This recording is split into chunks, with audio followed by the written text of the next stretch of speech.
கடன் அன்பை முறித்துவிடும்.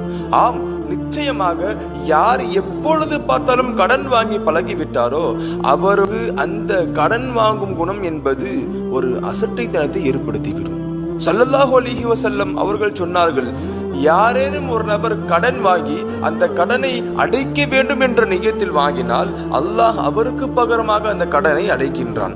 இதுவே ஒரு நபர் கடன் வாங்கி அந்த பணத்தை திருப்பி கொடுக்க கூடாது, அதை அழித்து விட வேண்டும் என்ற எண்ணத்தில் வாங்கினால் அல்லாஹ் அந்த கடன் வாங்கியவனை அழித்து விடுகிறான் என்பதாக எச்சரித்து ஸல்லல்லாஹு அலைஹி வஸல்லம் அவர்கள் கூறியிருக்கிறார்கள். மார்க்கத்தில் கடன் வாங்குவதற்கு அனுமதி இருக்கிறது என்றாலும் கடன் வாங்குவது என்பது மனிதநேயத்தை சிந்தித்து பார்க்கும் பொழுது தேவையற்ற ஒரு செயலாகும். கடன் வாங்கிவிட்டு கடன் வாங்கப்பட்ட அந்த கடனாளிடம் நாம் சென்று இன்னைக்கு தருகிறேன் நாளைக்கு தருகிறேன் என்று பதில் சொல்லி அவனிடம் தயக்கப்பட்டு நிற்பதை விட கடன் வாங்கி இன்னைக்கு தேவைய பாரு நஃப்ஸு சொல்லும் பொழுது, நஃப்ஸே கொஞ்சம் பொறுத்துக்கொள், நாளை பணம் வந்துவிடும், நாளை எனக்கு தேவையான காசு வந்துவிடும், நாளை நம்முடைய தேவை நிறைவேற்றிக் கொள்ளலாம் என்று நம் நஃப்ஸுக்கு பதில் சொல்வது என்பது சிறந்ததாகும். இறைவன் தௌஃபீக் செய்வானாக.